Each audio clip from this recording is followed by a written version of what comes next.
Gosta de estar bem informado? Apenas por tempo limitado temos uma oferta especial. Todos os conteúdos Observador com 52% de desconto. Ler as notícias que importam, ao minuto, artigos de opinião sem restrições ou acesso antecipado aos Podcast Plus e muitos mais benefícios. Tire a prova dos 9 e descubra as nossas ofertas. Flash Sale Observador. Mais benefícios, metade do preço. Assine agora em observador.pt por 1 ano com 52% de desconto. Esta é a história do dia da Rádio Observador. Podemos perder a Roménia para Putin?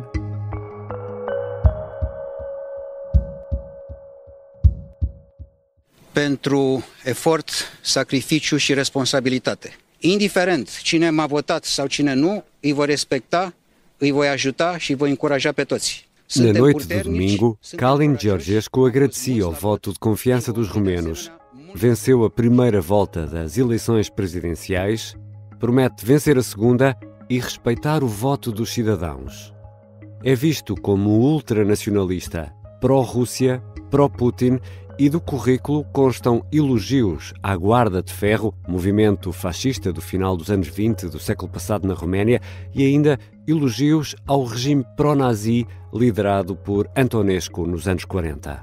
A Roménia é essencial no apoio à Ucrânia. Não só alberga tropas e armamento da NATO, como é local de passagem para escoar os cereais ucranianos. Podem a União Europeia e a Ucrânia perder mais um aliado se Georgescu vencer? É sobre isto que vou conversar com a jornalista do Observador, Madalena Moreira. Eu sou o Ricardo Conceição e esta é a história do dia, de terça-feira, 26 de novembro.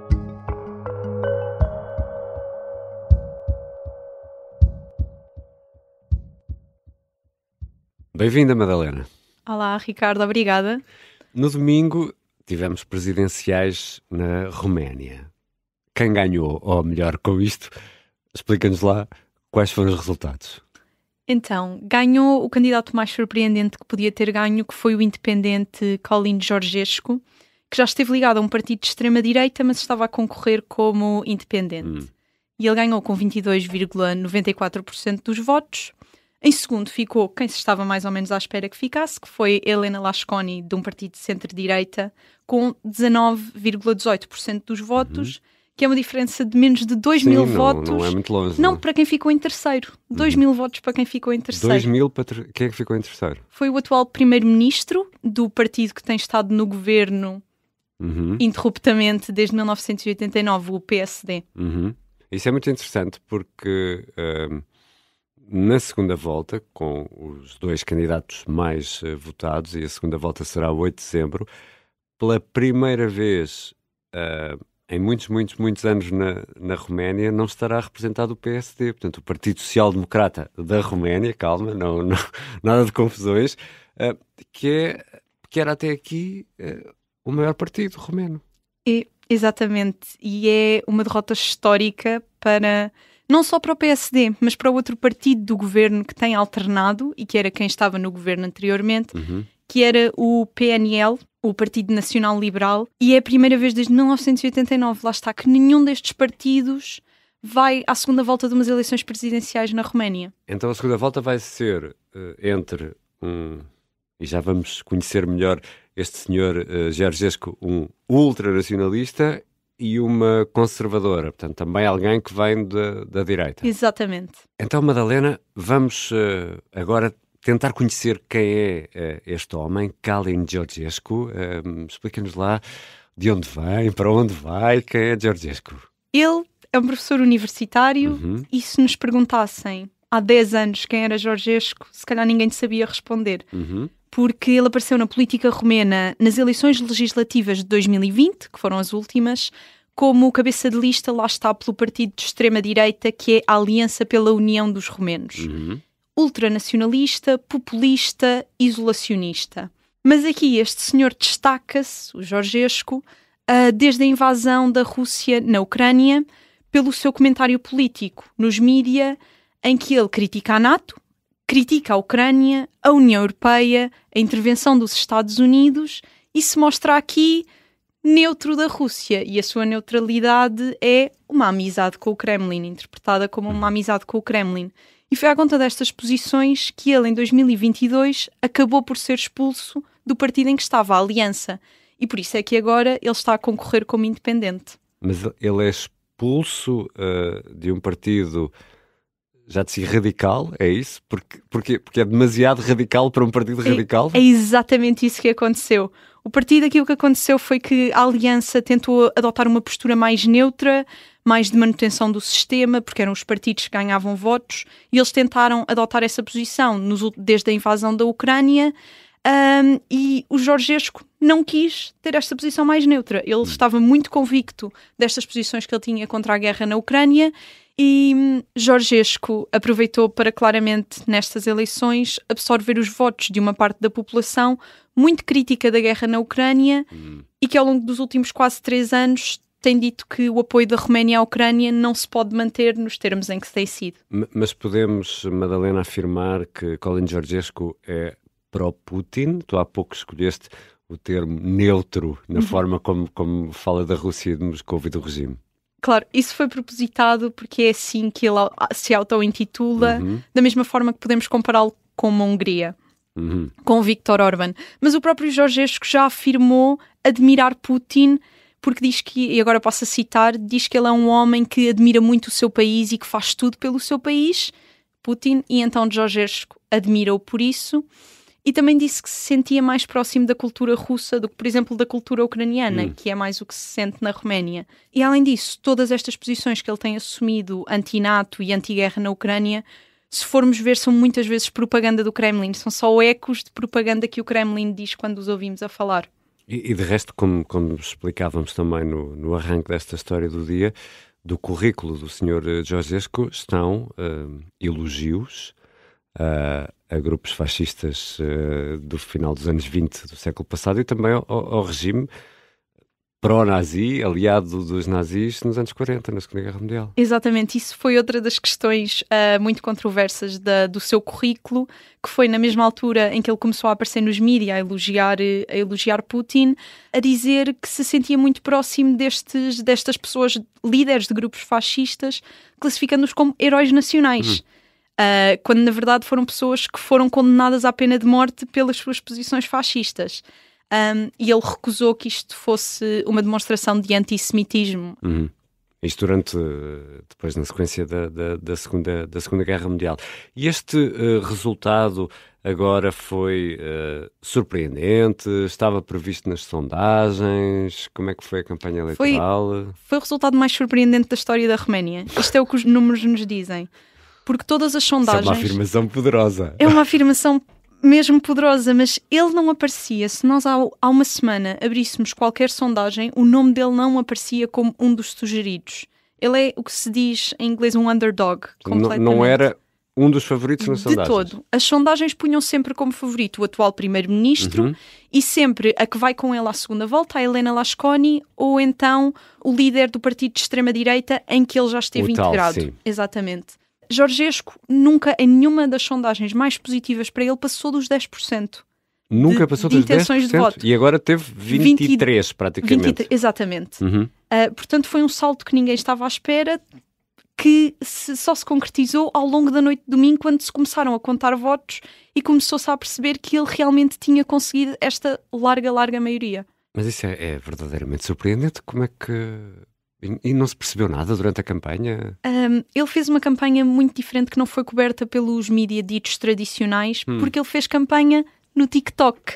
Ele dirigiu muito através das redes sociais para uma parte muito específica da população e então ele surpreendeu toda a gente porque punha vídeos no TikTok e fez uma grande parte da sua campanha aí. Por isso é que ele nunca foi a entrevistas nos mídias tradicionais, jornais, televisões romenas. E, portanto, é que ele passou um bocadinho despercebido. Isso é muito, muito interessante. Portanto, ele passa ao lado da cobertura normal das televisões, das rádios, dos jornais. E na noite eleitoral aparece em grande caído do TikTok. E faz uma campanha direta. Exatamente. Para os eleitores. E estes resultados também levaram, e agora temos que falar um bocadinho sobre isso, à admissão do atual primeiro-ministro, o líder do PSD romeno, nada de confusões, sendo que há legislativas agora a 1 de dezembro. Olhando para estes resultados, como acabaste de explicar, são surpreendentes, porque nenhuma sondagem eu previa, e nessa campanha feita no TikTok, a composição do Parlamento romeno poderá mudar agora em dezembro? Isso é provável que aconteça. O que acontece aqui, uma maneira simples de explicar, é que o PSD romeno marcou as eleições legislativas propositadamente entre a primeira e a segunda volta das presidenciais, tentando aproveitar-se disso. Ou seja, eles estavam muito confiantes que nas sondagens iam a segunda volta das presidenciais e achavam que isso lhes ia dar força para as legislativas. O que acontece aqui, passa a expressão, é que o feitiço se virou totalmente contra o feiticeiro. E agora as pessoas vão para as legislativas com os partidos de direita a terem uma maioria absoluta nas eleições presidenciais e uma fragmentação muito grande do que tínhamos antes desta primeira volta. E, portanto, o que vai acontecer, ou o que podemos supor que vai acontecer, é uma fragmentação ainda maior. É os partidos ficarem mais divididos e ter que se recorrer a coligações. De resto, o governo da Roménia já era uma coligação. Exatamente, tens toda a razão. O governo da Roménia já era uma coligação precisamente por causa desta fragmentação que tinha vindo a acontecer e que o PSD não está a conseguir lidar. E cresce o interesse para o resultado do próximo domingo, saber que desenho vai sair neste novo Parlamento romeno.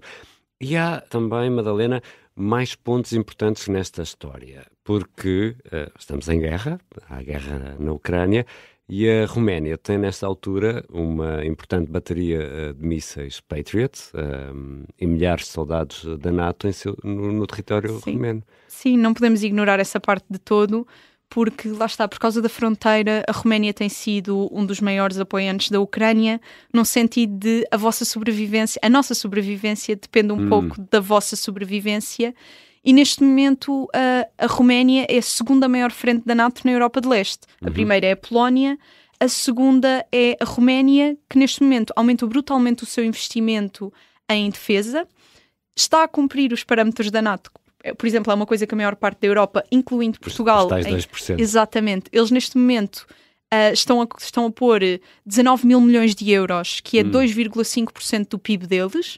Tem 75 mil soldados nacionais estacionados, que é o segundo maior exército da Europa de Leste, sem contar com todas as missões da NATO que se têm deslocado para lá e que estão a construir uma enorme base militar para tentar fazer frente a isto.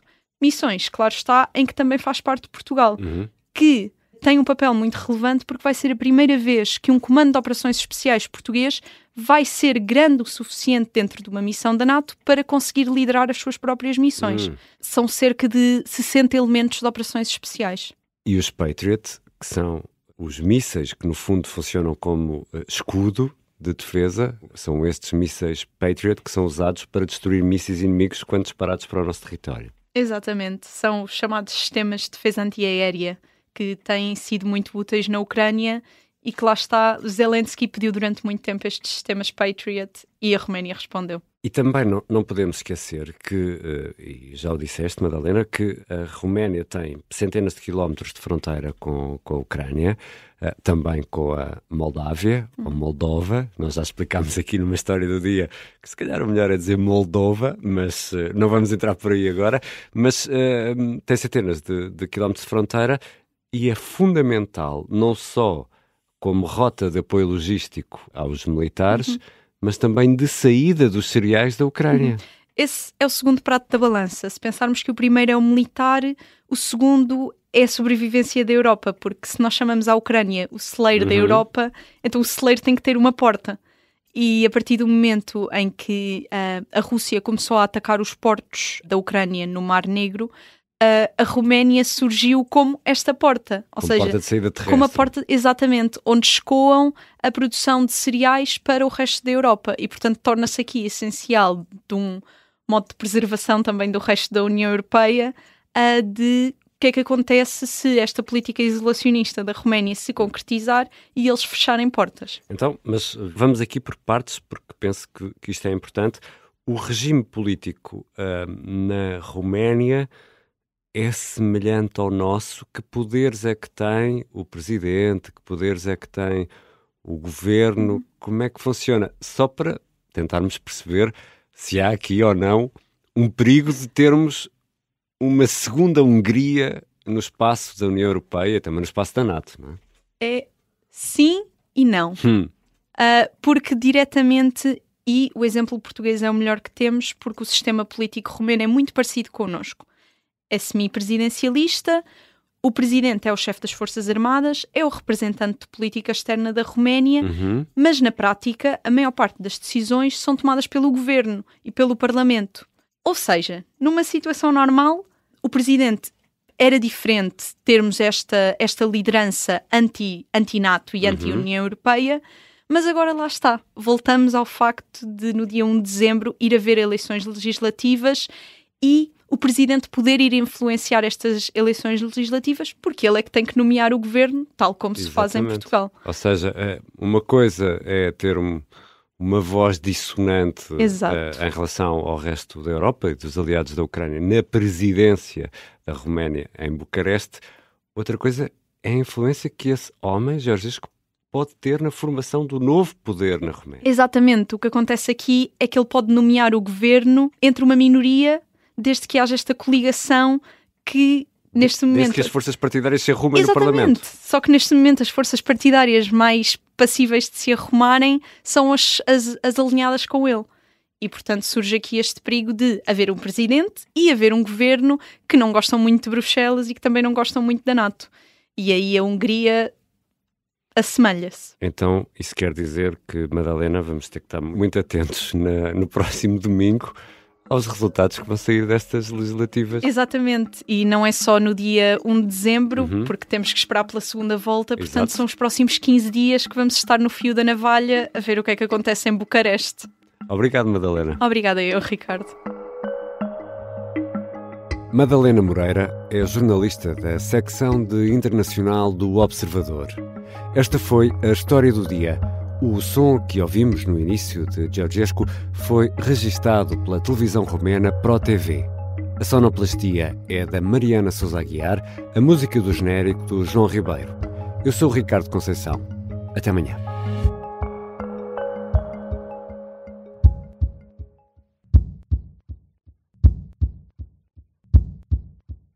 Se gostar deste podcast, pode seguir, dar 5 estrelas e comentar o episódio na Apple Podcasts ou no Spotify. Pode também subscrever e gostar no YouTube. Assim recebe uma notificação sempre que houver um novo episódio.